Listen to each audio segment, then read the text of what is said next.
are all here today to see Mr. Daniel Grzelak talk about getting into AWS security as a research noob cake. But first, I want to mention our sponsor, Hanabyte. Hanabyte is a boutique cloud security consultancy with deep engineering and compliance experience. They provide a unique people-first, white-glove approach to solving client challenges and excel at providing solutions for clients in highly regulated industries. And so without further ado, I'm going to pass it along to Dan. Thank you.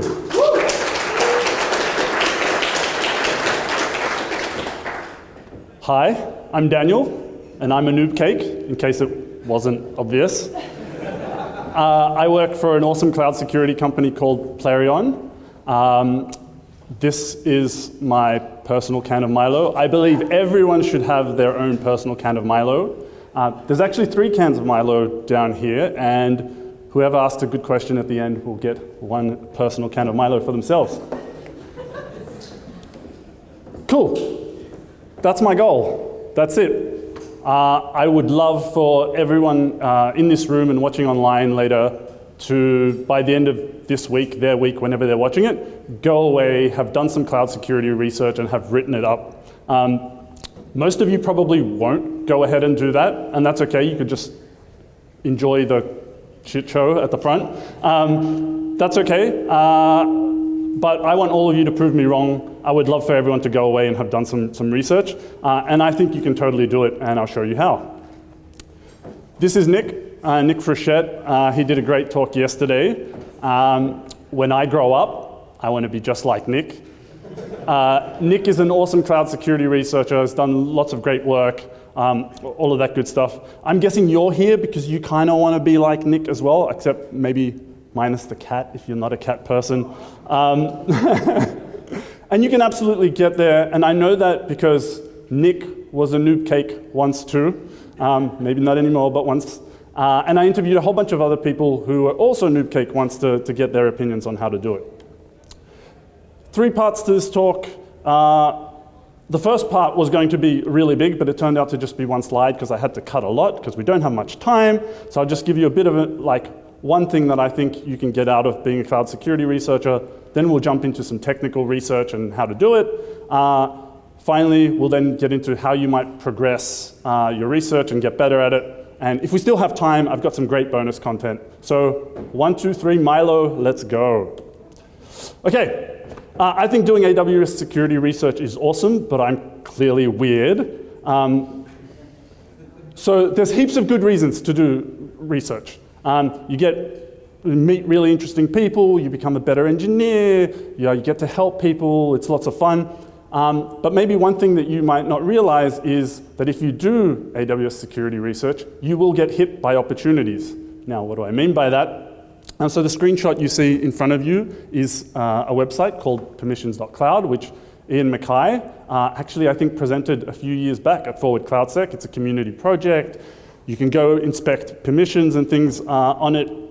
But Ian was actually hit by an opportunity. Some company came across and offered him a whole bunch of money for the website.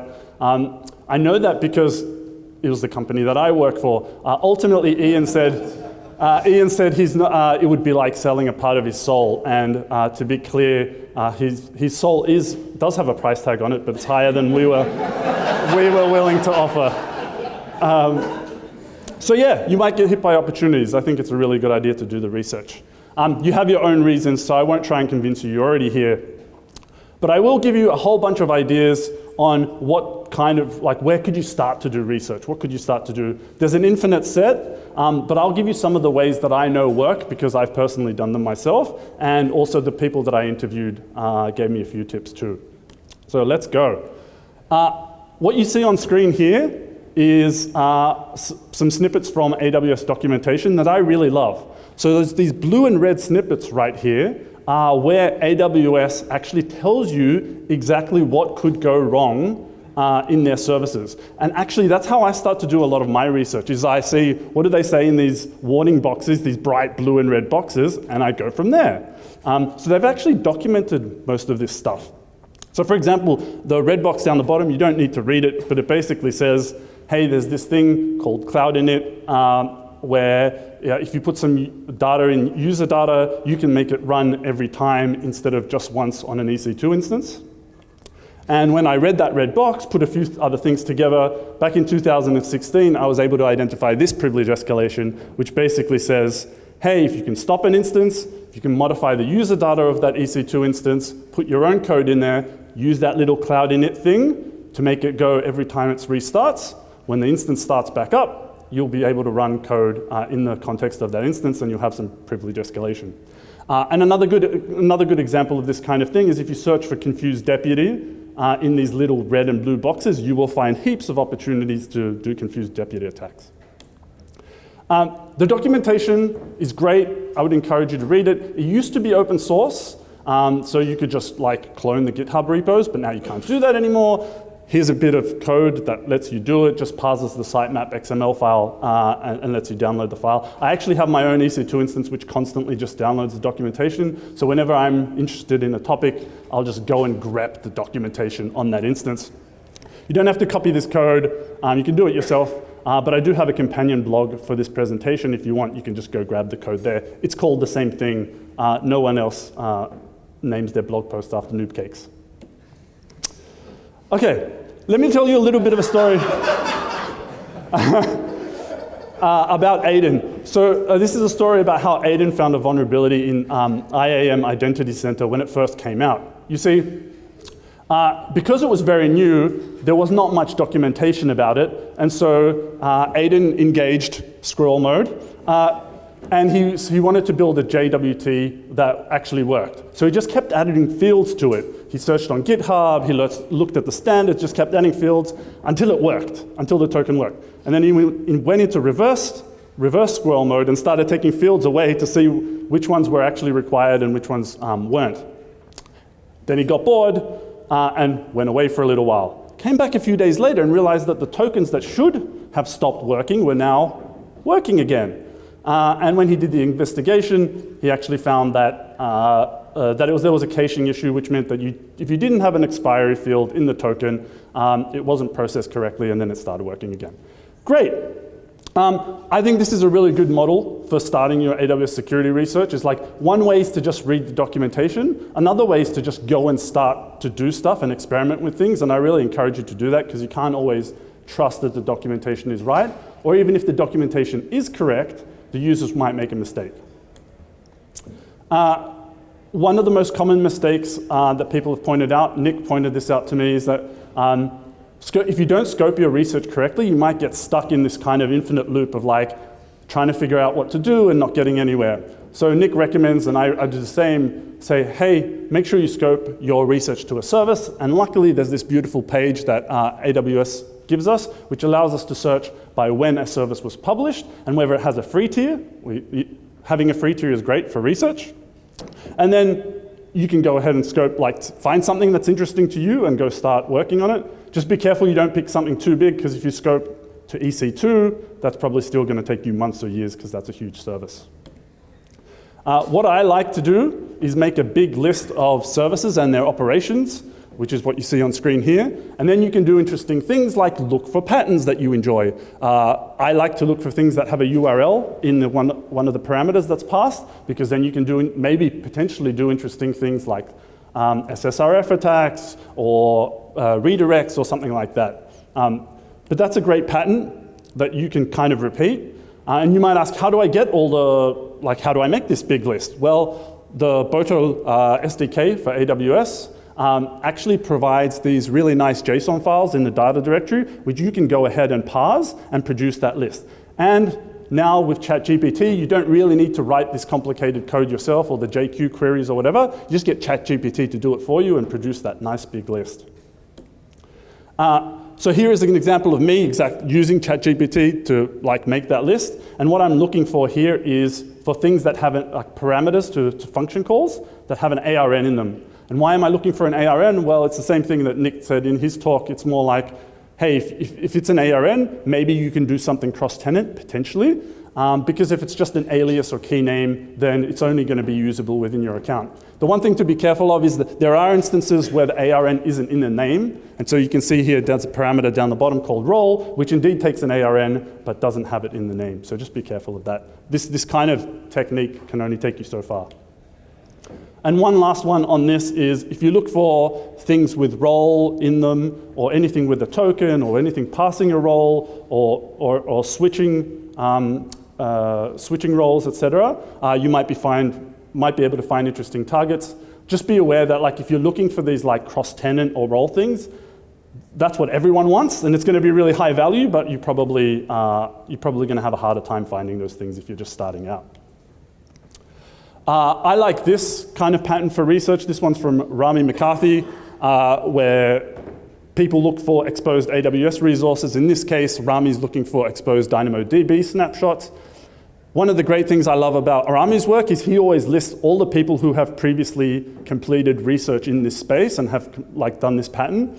And so doing this kind of thing, like don't be afraid that someone's done the work before. Go ahead and do it. It's like find your niche, find the thing that you're trying to look for that's exposed, and just go ahead and do it anyway, even if someone else has done it. And there's still plenty of resources that people haven't looked for yet. I love error messages, personally myself. The one that you see on screen is one of my favorites. It's a bit of archaeology from S3. If you pass an email address to an S3 access control list, the error message that you get back will actually tell you, is there an AWS account associated with that email address, which is really nice. And this is kind of a pattern. Like, you should always save all of your error messages as you're doing your research, because you'll find interesting things in there that might help you do other things in your research. I love to make all the variations of things. So when I'm doing research, in this case, I was looking at S3 bucket risks. I made some automation that generated all the interesting variations of an S3 bucket and its permissions. And I would encourage you to write that automation yourself, because if you write all these variations, the interesting findings are going to be in the edge cases, not necessarily the thing that you're looking at first. So if you have automation that spins these up, tears them down, you're far more likely to be able to like go explore everything in detail.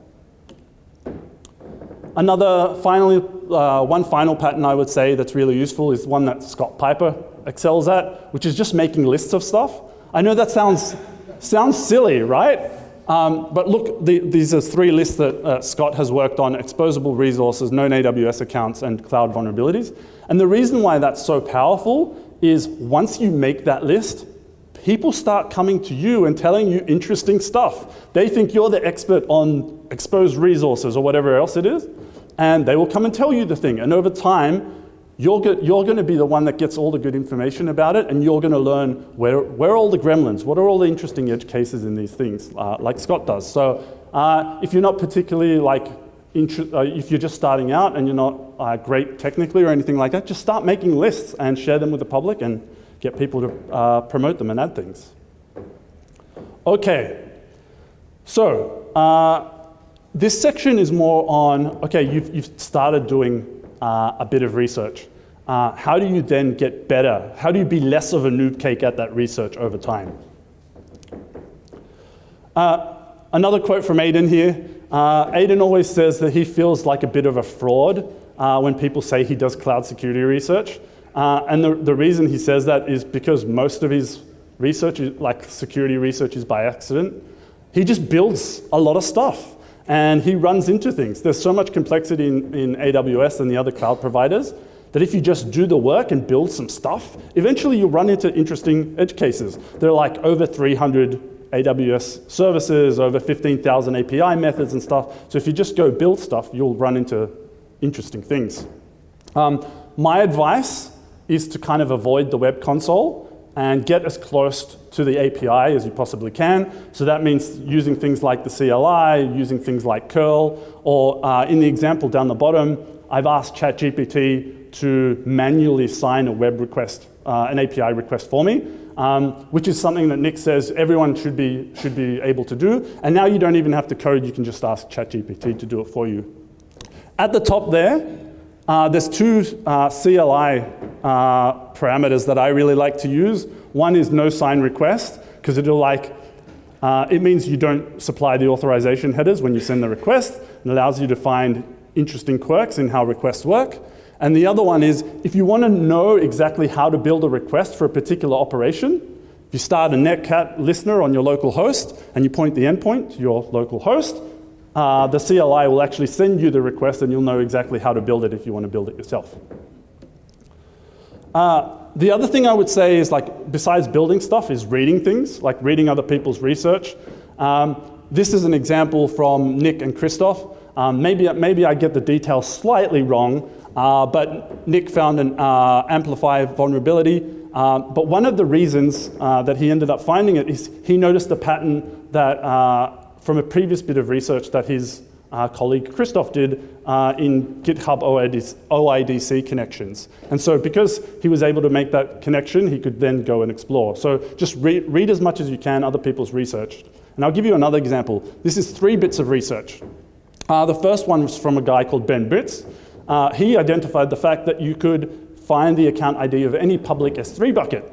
I read his research and went, oh, I started trying to replicate it, and I ran into another condition that allowed me to find not just the account ID of an S3 bucket, but other interesting things about an S3 bucket, like the tags. And that, like, the step from account ID to other things was really, really small. But because I read the research, I was able to do that. And then the next bit, I think Sam did a presentation on this, or is doing one, on how to find the account ID of any S3 bucket, and I assume he read the research prior and then did the work. So read other people's stuff. Here are some great people's stuff that you can read. Some of the people are actually here at the conference, so if you see them, go and harass them, say hi, ask them lots of questions. I'm sure everyone's been really friendly, so yeah, go and have a chat. The other thing I would say is, like, this stuff can be really intimidating, right? And when you first start out, you might not find interesting stuff. You might not find a cross-tenant vulnerability, right? But doing the work allows you to explore things that other people are interested in discovering as well. So I would encourage you, like, even if you find nothing, write up what you found, write up how the things work, even if it's just a simple explainer. And the reason why is, like, people will be interested anyway. This is an article I did about S3 encryption. There was absolutely nothing new in it, but heaps of people read it and heaps of people loved it. So there's heaps of value in this kind of stuff. Again, writing for me is like thinking on paper. It allows me to structure my ideas. One of the reasons I really love writing is, if I'm writing something, it forces me to go and check every single thing that I'm saying. And then because I'm checking every single thing, I run into weird edge cases.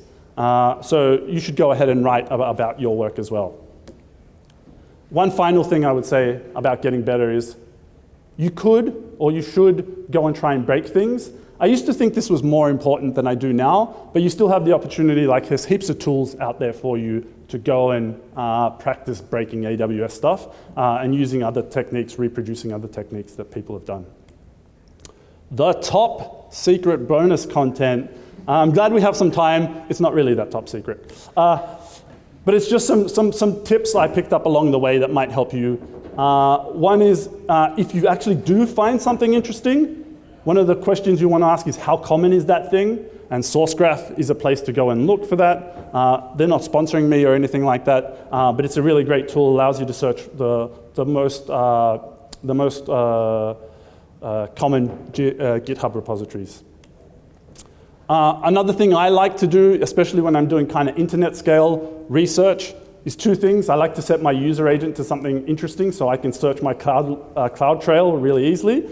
And set my user agent. I like to set my user agent to my Twitter handle, especially if I'm trying to touch other people's accounts. So in case someone sees me doing that thing, they can go, oh, okay, it's probably this person. They can reach out to me on Twitter if they get worried. There's this really interesting ethics thing with the internet scale research. Again, I'm no lawyer, but you have to be really careful if you're touching other people's accounts. This is an example of some research where the person went and tried to assume some roles. Some of those roles worked. For me, I would probably stop there because I can demonstrate the issue. I can go report the issue. But in this case, the researcher went ahead and did some permissions enumeration after that. And you have to be really careful. Definitely never, ever, ever, ever touch other people's customer data under any circumstances. That's a big no-no. And the rest, you just have to, I think, be really careful where you get to. But I think for me, as long as I can report the issue and get it fixed, I think that's far enough. This is a really interesting topic, talking to AWS. I would suggest you definitely send your research to AWS. Some people might disagree. The big reason for that is they often point to places where I'm wrong or I don't have all the context, and they help me make my research better. The one big trade-off that you have to think about is whether you send it from yourself as a personal researcher or whether you send it from your corporate kind of identity, because there will be some trade-offs that you potentially have to make. So something to think about. And if you're doing research, make sure you do all the logging, you take all the screenshots as you go before you report. The reason why is once you report something, actually AWS is quite responsive in fixing stuff. So you might find that you won't be able to reproduce the issue because they've fixed it, and you might not be able to do your presentation or write your blog, etc. So just wrapping up now, make sure you join the Cloud Security Forum Slack. Great people on there, you can ask lots of questions. Make sure you subscribe to the AWS Security Digest, and the reason is we list all the changes in API calls, cloud formation changes, permission changes there every week, and that's a good place to start on research. And I'll leave you with one final thing to tell you that this is possible. There's a guy at my work called Sid, and the Friday before I left, he said, hey, I want to do some cloud security research. I said, great, here's an idea for what you do. 2 days later, he had great findings. He's writing tools. He's going to publish a blog post very soon. And it only took him 2 days from an idea to get to something interesting. So thank you very much.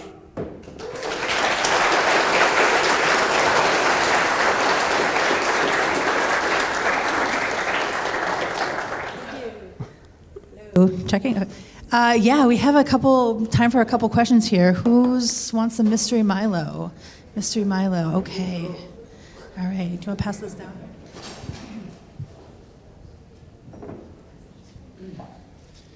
So you were saying that using your personal persona or your corporate persona to report does have an impact, or there's trade-offs. Can you talk to that? I'll talk to you after the recording. Thank you. But great question. Enjoy your Milo.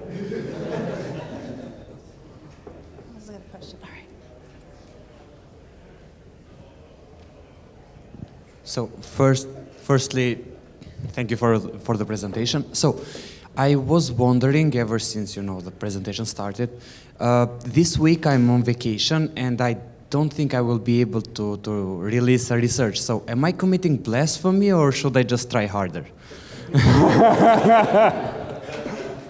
I would love if everyone in this room did the research this week, but if you have to wait an extra 2 days, I'll let you off just this once.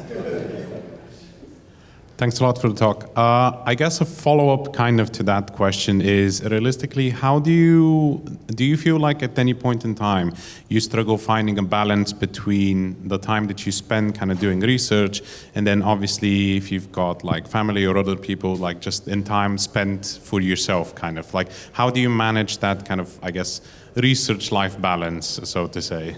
I'm lucky in that my employer is very supportive, so I get to do most of the work on my own time. But the thing that I find that helps the most is not beating myself up when I don't find something and just waiting for that creative spark or that interesting thing and then diving deep into that. And when I get bored, letting myself wander away. Okay, we have time for one more question, but we're out of Mystery Milo. Okay, down to Joel. Something you said I found kind of interesting. You're doing work and you find nothing. Have you thought about just publishing that as a negative finding? Here's the things I tried, as a way to like spark ideas for other people of, oh, that's interesting. Maybe I could do this slightly different thing. Yeah, absolutely. I would encourage everyone to do that. And especially if you're just starting out, because your expectation can't be the first time I do research, I'll find all this like really awesome, interesting stuff. And just doing an explainer on how you did the research, what tools you used, how did it work, I think is really valuable for everyone, including the person doing the writing, again, because the writing helps you structure your thoughts. All right, thank you for the presentation. Thanks for all the awesome questions. Give them a round of applause.